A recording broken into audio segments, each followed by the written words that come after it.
Қайырлы күн достар, бүгін сіздермен бірге Бекзат каналыма қош келдіңіздер. Бүгін мен сіздермен бірге жаңа жыл қарсаңында осындай керемет фруктовый салат, яғни жеміс жидекпен жасалатын осындай шырша тәрізді салатты сіздермен бірге әзірлейтін боламын. Ол үшін видеоны соңына дейін қарап, каналыма тіркеліп қойыңыздар. Ең алдымен керегі бізге алма, апельсин, банан, киви және де йогурт қажет болады. Негізі өздеріңіз қандай жеміспен жасағыларыңыз келеді, қолда бар жеміспен жасауға болады әрине. Мендегі бар жемістер осылар, сондықтан қазір мен сіздермен бірге осындай әдемі жеміс жидек салатын жасайтын боламын. Ең алдымен алмамыздың барлығын ұзынша қылып турап, одан кейін кубиктеп турап аламыз. Негізі барлық жемісті дәл осылай кубиктеп турайтын боламыз. Мінекей алманы турап алдым. Енді қазір мен басқа да жемістерін турайтын боламын.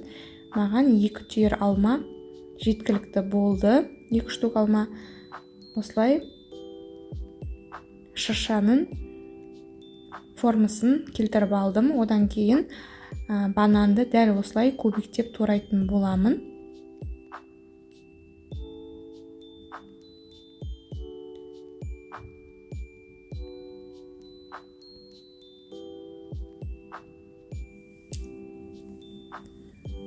Мінекей енді осының дәл осы алманың үстіне барлығын кубиктеп саламын. Содан кейін бетіне йогуртты құятын боламын.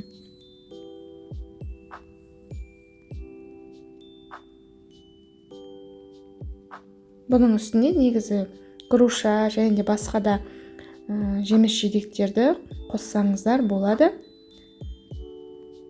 Мінекей йогуртты осылай бананның үстіне қасықпен жағып шықтым.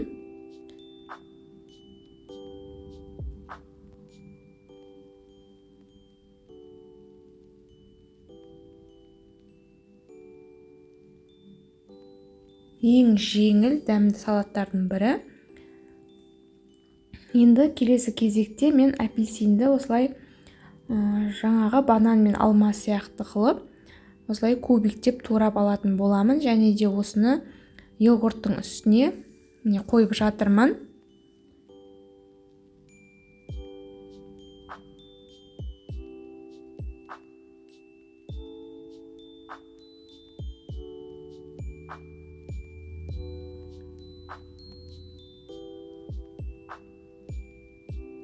Мінекей осымен біздің фруктовый, яғни жеміс жидек салатымыз дайын болып қалды. Ендігі кезекте мен тағы да осы апельсиннің үстіне екінші йогуртымды құйып, яғни қасықтың көмегімен жағып шығамын.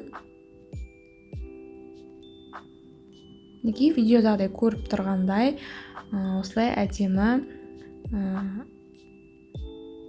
шырша тәрізді біздің фруктовый салатымыз дайын болып қалды. Енді бетін әсемдеуге мен кивиді дайындап жатырмын. Жұқалап турап аламыз.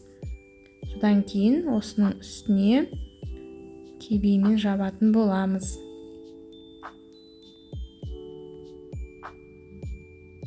Өте керемет, әдемі салат болып шығып жатыр.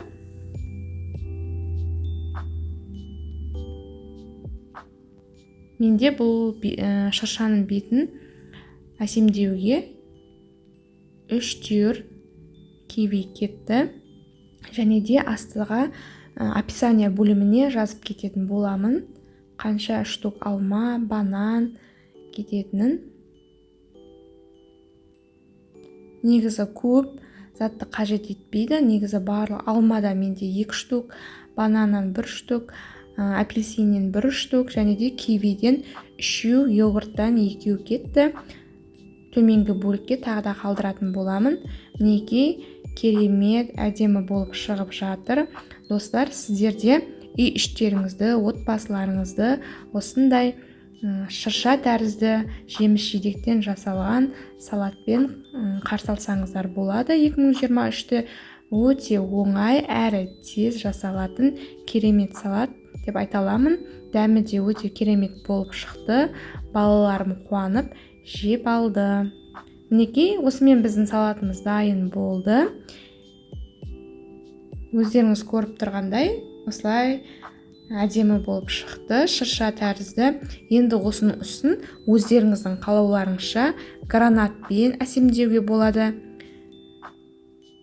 Сіздерге менің салатым ұнаса, лайк басып, комментарий қалдырып, және де достарыңызбен бөлісіп қоюды ұмытпаңыздар. Сау болыңыздар.